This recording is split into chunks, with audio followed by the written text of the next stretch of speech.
Pois é, estamos de volta no canal de React e é o seguinte, hoje a gente vai fazer um React de um vídeo que eu ainda não assisti, mas muito polêmico. Se liga no nome desse vídeo. A Hashira que derrotaria qualquer lua superior. Shinobu Kocho Análise. E essa é uma análise do meu mano, o analista, que eu sou fã, troca uma ideia, cara, gente boa, já sou inscrito. Se você não é inscrito, se inscreva, porque ele lança, mano, muito conteúdo de Bleach, muito conteúdo de Naruto, e agora estamos vendo que de Demon Slayer também. Mas eu vou deixar o meu likezinho, e sem delongas, vamos dar play no bagulho. Shinobu é por muitos considerada a Hashira mais fraca de Kimetsu no Yaiba, e isso por si só é uma informação um pouco variável, pelo menos na minha opinião. Hoje falaremos sobre a Hashira dos insetos, a minha favorita dentre todos os caçadores. A favorita dele, hein? Então, creio eu que, tipo, deve ter um bom motivo pra isso. Lembrando que o fato dela ser a mais fraca dos Hashiras não quer dizer que ela é a menos letal. Por quê? Porque ela é fraca em força física, mas ela compensa em velocidade e inteligência, já que ela faz os antídotos e venenos específicos, tá ligado? Pra cada Oni ou pra cada situação. Então, eu vou falar pra você que, tipo, na minha opinião, se mexe com veneno, é braba. É isso.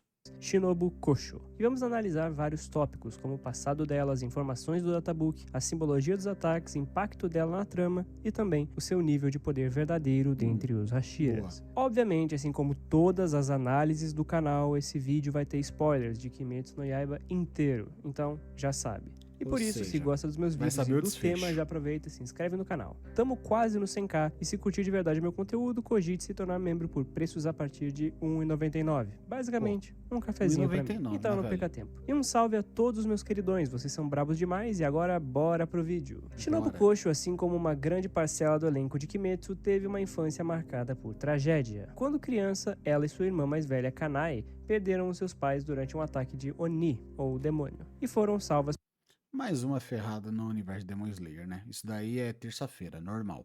pelo Gold Sigma super brabo Gyomei Himejima, Gold o Hashira Sigma. da Pedra. Depois disso, as duas decidiram se tornar caçadoras de demônios para evitar que outras crianças sofressem o mesmo destino. Um Ok. ideal altruísta de duas garotas desesperadas pelos males do mundo. Kanai, sempre gentil e compassiva, a irmã mais velha, acreditava que até os demônios mereciam piedade, e esse ideal influenciou um pouco o Shinobu, pelo menos nela adquirir a sua mentalidade. Embora em seu íntimo, a Shinobu carregasse um ódio profundo e o escondesse com bastante frequência. Shinobu desde essa época já reprimia seus sentimentos com relação aos Onis para conseguir seguir em frente com um sorriso no rosto. Com o tempo, ela precisou lidar com a perda mais dolorosa de sua vida, Kanai. Sua irmã foi mortalmente ferida por Doma, o Lua Superior 2, e morreu em seus braços, pedindo-lhe para continuar vivendo com bondade. E isso me lembra muito a trama do próprio Akaza, ou Akaza, que também perdeu seu pai e que lhe deixou como último pedido para que ele vivesse uma vida boa e feliz. É muito interessante de se perceber que os vetores do ódio de Akaza e Shinobu são opostos, embora bem similares. Eu concordo em relação a isso, eles são o mesmo ponto de partida, né? Que seria o luto, a tristeza. Só que, por mais que o Akaza ele tenha seguido um caminho diferente, a Shinobu, ela seguiu o caminho que a irmã pediu. Porém, o Akaza também, só que ele perdeu tudo de novo. Se acontece da Shinobu perder a Kanao, tá ligado? Ou então ter alguma outra situação traumatizante, talvez ela possa, tipo, ter um transtorno. Porém, tem um outro ponto importante aí. O Akaza ele não perdeu para os Onis. Então os Onis não eram inimigos deles. Ele perdeu para os humanos covardes e fracos, enquanto ela perdeu diretamente tudo duas vezes para os Onis. Pesado, né? Akaza perdeu seu pai por uma doença e por não ter dinheiro para Ah, tratá-la, ele ia e falar tudo em sua isso. trama foi culpa dos humanos. Os Ok. humanos eram os demônios para o Akaza, os humanos que impediram ele de salvar seu pai e que envenenaram o poço e deram fim a seu sogro e sua futura esposa. Para Shinobu, o vetor do ódio são os próprios Onis, demônios que sua natureza Falamos depende isso. apenas de devorar humanos e sentir prazer com tudo isso. E o inimigo que devorou sua irmã foi logo um dos mais poderosos e cínicos, Doma, o Lua Superior 2. Desde então, Shinobu manteve a Ele realmente seria o Lua Superior 1 se o parâmetro não fosse poder, fosse cinismo mesmo. Concordo. aparência doce da irmã, imitando sua forma carismática e simpática de se portar. Mas no fundo, ela sempre vivia movida pela dor e pelo desejo de vingança, o que a levou a desenvolver um estilo de combate próprio. Assim, ela treinou e evoluiu, tornando-se a Hashira dos insetos, especialista em venenos e técnicas letais, carregando sempre a memória e o sonho de sua irmã mais velha consigo. Exemplo esse que ela levou até o final de sua vida. Como Hashira, Shinobu cultivou uma postura calma e afável, chegando a aparentar leveza diante de seus colegas, mas esse comportamento escondia tanto sua fúria interior quanto seu pragmatismo. Ela criou laços importantes, como com a Kanao Tsuyuri, a jovem que adotou como irmã mais nova e treinou após a morte de Kanai, repetindo o papel de sua irmã mais velha que tanto admirava. Dessa vez, a Shinobu era a irmã mais velha, e agora ela tinha alguém para ensinar. O nome de sua falecida irmã Kanai é muito parecido com o nome de sua nova irmã adotiva, Kanao, e ambos... Antes dele concluir aqui, tem uma parada que eu gosto muito nesse maluco, nesse tipo de análise dele, que ele vai fundo mesmo em temas e simbologias. E com certeza ele vai explicar agora. Sério, eu nunca assisti esse vídeo, tá? Mas eu já conheço o estilo dele. Com certeza ele vai explicar as semelhanças entre os dois nomes. Se liga, vamos ver. Ambos são escritos de maneiras similares também em katakana. Mas se vamos colocar em kanji, algumas das opções de tradução poderiam ser kanai, que deriva de algo como fragrância ou planta, né, muda. E o sobrenome dela e de Shinobu é Kosho, que significa algo como borboleta estrangeira. Lembrando que ela tem a respiração da flor, né? Então, tipo, fragrância tem tudo a ver com isso. Ou algo do gênero. Desde sempre mostrando aí que existe um significado implícito em seu nome e na representação dessas duas com flores e insetos, já que a borboleta tem essa conexão, né? Todo o lance do pólen e todo o lance do inseto. Ao interagir com Tanjiro, Shinobu encontrou alguém que, como Kanai, acreditava na bondade até mesmo dos Onis. Essa ideologia é algo que vai contra tudo o que Shinobu sente em seu interior e no seu profundo imaginário. E Tanjiro percebe isso. Não exatamente esse conflito, mas ele percebe que ela esconde algo ali, raiva, frustração. Mesmo com um sorriso no rosto, imitando o exemplo e fazendo jus ao pedido de sua irmã de ter uma vida feliz, Shinobu ainda tinha ali rancor, e aquilo não era felicidade genuína. A sua relação com Gyu Tomioka também se destacou, pois apesar das provocações que fazia com ele, havia uma compreensão mútua entre suas naturezas solitárias e marcadas pela dor. Tem muita gente, inclusive, que shippa eles dois, e que tem até uma certa relação, né? Principalmente em algumas coisas. Ela foi aprofundada, essa relação deles foi aprofundada em Tomioka Gyu Gaiden. Que é o Gaiden, né? Tipo uma expansão da origem do Tomioka. Que legal, não sabia disso não. Parte da obra principal. Mas enfim, eu não vou aprofundar muito nesse lance não. No fim, toda a sua trajetória como Hashira foi definida por esse contraste, a doçura herdada da irmã em conflito com a vingança que a consumia. Até, é claro, culminar em sua luta final contra Doma, onde transformou sua própria vida em arma para cumprir o destino que carregava desde a infância. No que Se você não leu o mangá e se você não viu o filme, aliás, se você não leu o mangá, né? Porque o filme ainda não mostrou. Você não entendeu a proporção do sacrifício dela, como é genial. É brabo, é brabo. Ele vai falar isso. Julgo como sendo a melhor luta de Kimetsu no Yaiba. Não em coreografia, eu acho ou também, elementos, brilhinho e VFX. Não, não é isso. Pra mim, esse é o melhor conceito de Kimetsu no Yaiba. A Hashira que dá tudo de si, inclusive o seu corpo, para concluir uma vingança que não é só dela. E agora vamos falar um pouco mais a fundo sobre os conceitos de Shinobu. Sou fanboy do Rengoku. O Rengoku ele fez uma parada incrível também, dando o corpo e a vida para salvar as pessoas que ele nem conhecia. É brabo também, hein?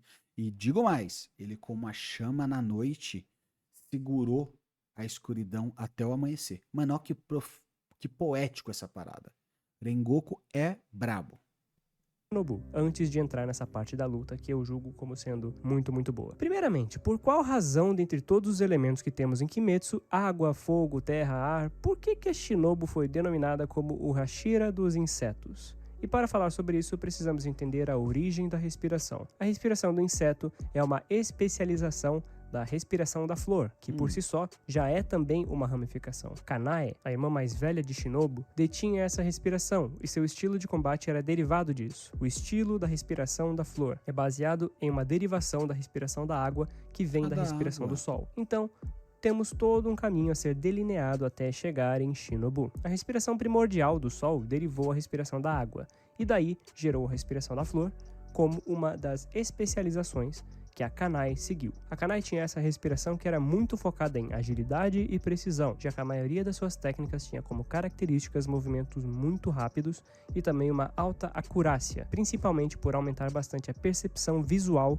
do usuário. Mais tarde, a Kanao, a irmã mais nova e adotiva de Shinobu, vem a utilizar uma habilidade chamada Ringan Shugan, que traduzido significa algo como o olho carmesim que vê além. E essa habilidade, a gente vai falar bastante sobre ela aqui nesse vídeo, mas ela faz a Kanao ver o mundo todo basicamente em câmera lenta, como se fosse um Sharingan, e tem como custo o risco de perder a própria visão, o que eu achei até bem balanceado. Então, pelo custo de um olho, ela aumenta drasticamente a visão e a percepção de tudo ao seu redor. A respiração do inseto. Até onde eu vi, não temos nenhuma outra respiração derivada de outra respiração, o que faz com que esse estilo de luta da Shinobu seja uma especialização de uma especialização. É algo muito específico. A Shinobu é a única usuária dessa respiração dos insetos e também ela é a criadora dela. A criação dessa respiração consiste em basicamente uma adaptação do corpo de Shinobu, que era muito pequeno e frágil, muito mais se comparado aos dos caçadores normais. Essa é a simbologia com os insetos.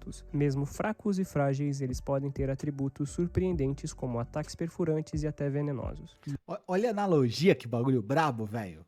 Olha a analogia. Tipo assim, ela é tão frágil, tão pequena, tão insignificante quanto um inseto, mas pode ser letal. E é, mano, maravilhoso, maravilhoso. Amei. E essa é a base do estilo Se isso não vale o seu like, irmão, já não sei o que vale, tá? de combate da Shinobu. Suas mãos eram menores e ela não tinha força suficiente para decapitar Onis como os outros caçadores. E para isso, as técnicas do estilo inseto se baseiam principalmente em velocidade e precisão, assim como a respiração da flor, mas também foca bastante em cortes e perfurações para a injeção de venenos e toxinas. Com essa parte adicional, Shinobu ganha bastante vantagem, debilitando seus oponentes e tendo aberturas para outros tipos de ataques posteriores. A própria espada de Shinobu simula um ferrão e para isso a bainha é onde ela guarda os diversos venenos diferentes que faz combinações para que o sistema dos Onis não se adapte completamente às substâncias, mesmo com a regeneração acelerada deles. Junte essa letalidade alta com a velocidade e precisão da Shinobu, que também não é brincadeira, e você vê aí uma suporte muito boa para ter ao seu lado. Além disso, ela tem um alto grau de aceitação e intimidade entre os Hashiras, chegando em 85% de aceitação, de acordo com o Databook, é claro. E ela também é colocada como a terceira Hashira mais fácil de se conversar, então a comunicação dela com os outros é muito boa. Eu acho. E o design dessa personagem é maravilhoso, é lindo demais. Nossa, lindo. Que ela seria um ótimo suporte. Pelo fanbook também podemos ver que ela é a quarta mais veloz dentre os Hashiras em uma corrida reta, ficando apenas atrás do Uzui, Sanemi e Gyomei, que são muito absurdos também. A velocidade dela é comprometida quando envolve grandes corridas de resistência, já que, como falamos anteriormente, a constituição física dela não é das melhores. Então, para corridas de investida curta, ela é com certeza uma das mais velozes, perfeita para combates rápidos e estocadas. Devido ao seu kit de habilidades de debuff, por causa do veneno, sua velocidade e intimidade com seus companheiros fazem ela ser facilmente a melhor suporte dentre os caçadores, pelo menos na minha concepção. Eu acho que se ela acertar o veneno, ela consegue dar brechas muito boas para qualquer outro finalizar luas superiores. Cara, concordo plenamente, porque o fato dela não necessitar de muito espaço para ter uma ação, para ter um ataque, já que ela espeta como uma picada e tipo, o veneno realmente, por mais que, como no caso do Doma, que ele superou o veneno, tem um delay, tem um contratempo ali, isso daí gera uma brecha. Com toda certeza, ele é o melhor suporte possível dentre os caçadores. Não tenho dúvida disso. Muito bom. Conseguiria finalizar fortes luas superiores, do 1 ao 3. Mas para isso ela precisa acertar. Agora vamos falar um pouco das técnicas de sua respiração dos insetos. A começar pela Chonomai, Tawamure. Nomai é como se fala dança em japonês, então cada estilo de Shinobu remete a uma dança diferente. A primeira que temos aqui é a dança da borboleta, Tawamure, onde Tawamure significa brincadeira ou capricho. É um dos ataques mais leves dela, sugerindo que a morte vem de forma quase lúdica como uma dança disfarçada. Até porque Tawamure significa brincadeira, então é como se ela estivesse só brincando, mas ainda assim é um ataque mortal. Além, é claro, da simbologia de borboleta estar interligada com sua irmã e também com seu sobrenome. Talvez esse seja um dos ataques mais conectados com a respiração das flores, mas aí também é só uma suposição minha. Hoganomai, Manabiki. De borboleta fomos para a abelha, que é Ho, e isso significa a dança da picada da abelha. a dobra verdadeira. Ro Maravilhoso. significa abelha e Ga significa presa. Nesse sentido, temos um ataque perfurante e direto, como a ferroada de uma abelha. E parte da dobra verdadeira, nesse sentido, que vem de Manabiki, pode simbolizar o adversário sendo forçado a ceder ou caindo, se dobrando diante de um ataque inevitável. Seirei no Mai, Fukugan Hokaku, dança da libélula, hexágono de olhos compostos. Aqui temos a imagem da libélula como o principal inseto da vez. Um inseto todo rapidinho e com uma E na boa, isso no filme é a coisa mais linda do mundo, meu. Essa respiração no filme visão rouba a cena. multifacetada. Os ataques dessa dança são exatamente assim, variados, rápidos e em vários pontos diferentes com muita precisão. De maneira similar à respiração da flor de novo, a respiração do inseto também tem esse aspecto de precisão e de ataques com foco na visão. Então, ele pega de vários ângulos e vários pontos diferentes. E por último, temos o meu ataque favorito de Kimetsu no Yaiba, que também é da minha Hashira favorita, obviamente, A Shinobu, ela é, demais. Mas enfim, esse ataque não tem nada demais, assim, é só um ataque que eu gosto bastante, que é a Goku no Mai, Hyakusoku Jabara, a dança da centopeia zigue-zague de 100 pernas. Gokô é centopeia, Hyakusoku é literalmente 100 pernas e Jabara significa ondulação, algo como uma sanfona ou zigue-zague. É um ataque que eu achei muito legal por ser específico, subterrâneo e também por remeter aos movimentos rastejantes de uma centopeia. Em Kimetsu temos muitos ataques muito exuberantes e, bonitões, e muitos são muito melhores que esse, mas eu gosto muito desse aqui principalmente pela simplicidade e por ser algo bem diferente que eu não esperava que a Shinobu teria. Vários ataques em sequência vindo de baixo, em zigue-zague, que quebraram uma ponte inteira, basicamente. E que ficaram muito bonitos na animação também. Realmente fez jus à violência agressiva da personagem linkada à imagem de uma centopeia. Agora bora falar um pouco mais sobre o veneno. A base dos venenos da Shinobu são feitos com glicínia para lutar contra demônios. Glicínia é uma substância derivada de flores que existem na vida real e que também tem toxicidade, sendo cultivada em vários países diferentes, Eu uso essa trilha sonora nos meus vídeos também. Detalhe, tá, família? Se você não conhece, o meu canal é Canal Vini TV. E lá eu faço análises de vídeos também e até documentários. Tudo em relação... Aliás, análise de vídeo não, vídeos de análise, E até documentários. Saiu um do Yu Yu Hakusho. E vai sair essa semana um do Yu-Gi-Oh! Mano, se prepara. Se prepara. Dá um confere lá se você não conhece.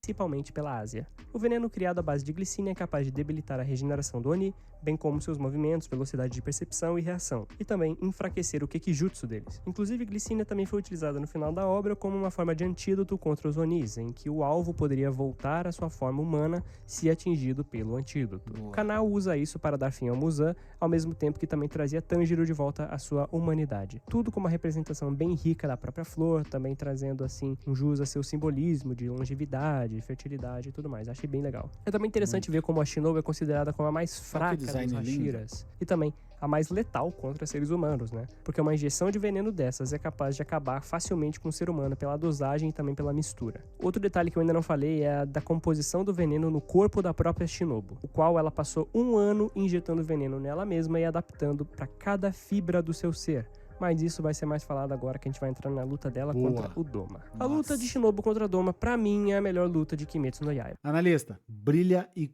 corrige a má impressão que a galera teve dela, tá ligado? Por causa do filme. Brilha. Ou pelo menos é a minha favorita, mas eu acho ela muito, muito boa. Existem muitos paralelos entre Shinobu e Doma no sentido de ambos serem personagens cínicos e que escondem seus verdadeiros sentimentos através de sorrisos falsos e expressões mentirosas. Claro que por motivos totalmente diferentes. Shinobu tenta mascarar a sua raiva e frustração com uma postura muito similar à de sua falecida irmã mais velha, enquanto Doma tenta agir conforme esperado de um líder de clero, com carisma, sorrisos e uma fala mansa. Mas o principal fator que diferencia os dois é principalmente a empatia da perda. Doma é incapaz de sentir o peso da morte, e isso o acompanha desde que ele era um humano, uma criança mais especificamente. Ele não sentia a empatia verdadeira ou entendia o peso da morte, e isso refletiu até mesmo quando ele perdeu os pais.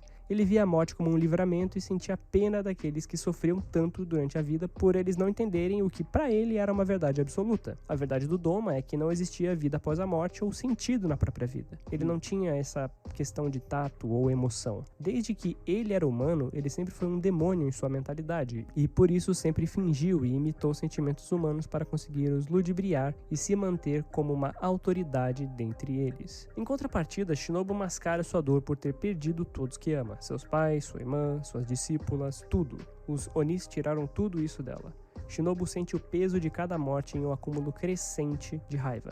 ela foi marcada profundamente por Doma em particular, um Oni que prefere devorar fêmeas por serem extremamente ricas em nutrientes e que no final veio a ser uma grande ironia para o Oni, já que o destino dele foi marcado por causa disso. O destino de Doma e de Shinobu sempre esteve entrelaçado pela causalidade, em que Doma seria um dos, se não o principal catalisador de todo o ódio da Shinobu. E de certo modo, eles são bem opostos. A verdade íntima de Shinobu é que ela possui um certo grau e um complexo de inferioridade, em que ela se culpa por ser fraca, não só por não ter uma constituição adequada para decapitar Onis, mas também por não ter sido capaz de proteger aqueles que ela ama, o que é totalmente contrário ao Doma, que possui um alto grau de megalomania, onde ele se vê superior a todos os humanos, sendo uma figura de autoridade religiosa e que também é louvado por muitos a seu redor. Doma não sente dor alguma pelos outros e o seu princípio é totalmente egoísta. Essa diferença e contraste entre inimigos é realmente muito bonita na minha opinião e torna essa luta bem mais rica. Eu já falei bastante sobre esse conflito no vídeo antigo que eu fiz sobre o Doma, mas eu pretendo futuramente refazer esse vídeo por questões de melhoria técnica e tudo mais, né? Foi um dos meus primeiros vídeos aqui no canal. De todo modo, a luta não é muito longa e ela consiste basicamente na Shinobu testando a eficácia de seus venenos no Lua Superior 2. E todo o combate é uma luta de velocidade versus Kekijutsu. Inclusive, o próprio cinismo do Doma é algo que também faz ele testar e sentir os venenos a bel prazer. Isso até, é claro, a Shinobu não ter mais o que fazer e não ter mais nada em seu arsenal, completamente ferida, e ela se rende ao plano de envenenar Doma com o veneno do próprio corpo. A filosofia Só que assim, esse plano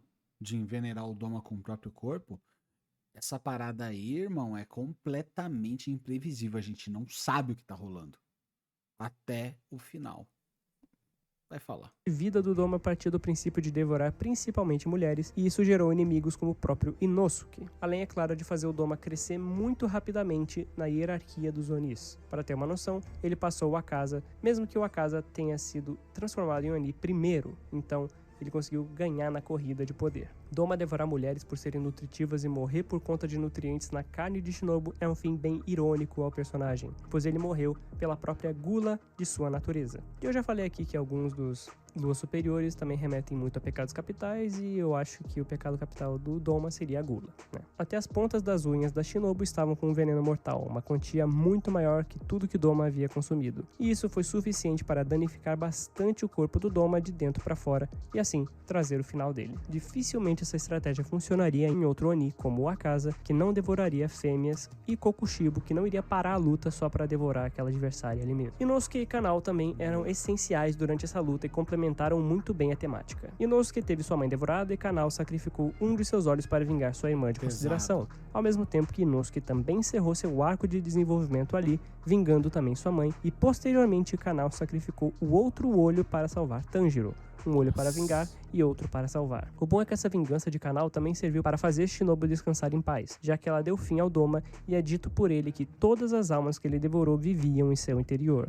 Logo, elas nunca poderiam descansar em paz. Shinobu foi crucial para derrotar Doma, de fato, mas ela foi o pilar de sustento para que os outros pudessem o finalizar. E assim, encerrar completamente a vingança de várias pessoas em simultâneo. E é sério, essa parte eu gosto bastante de Kimetsu. Outra coisa interessante que eu já vi falarem por aí é sobre a Shinobu não ter adquirido a marca contra o Doma, e pra mim isso é algo bem ok. Shinobu provavelmente não tem um corpo forte o suficiente para tancar o aumento massivo de temperatura gerado no processo de obtenção da marca. E fora que ela também não chegou a treinar durante o arco de treinamento dos Hashiras. Fora que, na minha opinião, isso poderia até atrapalhar de certa forma a eficácia do veneno dentro do seu corpo. Sei lá, vai que a temperatura aumenta e muda a composição ou diminui a eficácia. Bem é claro pensado. que é só uma suposição, mas eu acho que simplesmente não valia a pena arriscar. Mas bom, a luta finalizada com Shinobu tendo a cabeça do Doma em suas mãos e com ela muito feliz por conseguir conquistar seu objetivo e podendo descansar em paz. É muito irônico ver que ela segura a cabeça do Doma mesmo ela não tendo arrancado ela, já que essa era a incapacidade da personagem. E eu achei isso muito, muito bom. Ao mesmo tempo que É tipo uma homenagem ela segurar a cabeça dele mostrando, ó, tomei a sua vida. Vida, né? Maravilhoso. o Doma finalmente sente algo fidedigno, que é amor. Uma vingança Analista. Pega o nome desse canal, O Analista. Ele analisa os detalhes. É brabo. consumada e um final bom pro Doma. Mais uma vez, um contraste muito interessante de se observar no final de tudo. Mas sobre a Shinobu, eu acho que é isso. Cara, esse final foi bem rápido até, eu achei muito bom, no anime deu um foco legal. É isso aí, família. Eu espero que vocês gostem do canal de React estar voltando. Lembrando que o meu canal principal é canal Vini TV. E, meu, vai lá dar uma conferidinha, vai que você curte. Fechado? E logo mais, deixa o like aqui se possível. E até o próximo vídeo.